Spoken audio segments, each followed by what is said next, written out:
let's say that a SaaS marketer comes to you tomorrow and they're like, Natalie, I want my brand to show up in ChatGPT, Perplexity, and Claude. Give them the step-by-step breakdown. Oh, can anyone do that? I know people claim. I still think that this is the way I describe it, because my background actually came from SEO. And with SEO, you would get like 2 or 3 major updates a year, maybe more than that. And Google would tell you what it changed. Now you have like 7 different platforms that are constantly experimenting and don't tell you. So yes, of course, we have hypothesis, and I will answer your question of what we do. But I'm just going to put out a blanket statement that I don't think anyone fully can tell, but there are things you can do to make it better.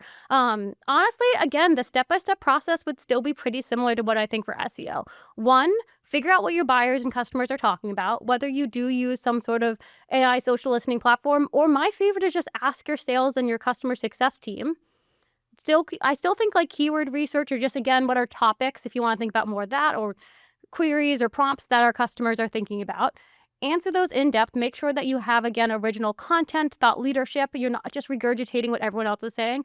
Then you can go format in ways that all the LLMs like. Add in rich table contexts. Make sure you're directly answering the questions. But I still think just like creating good content from original materials, there's a little different, again, of the tweaking of how you do it. But I still see that ranks. And then the biggest thing for us is refresh it often.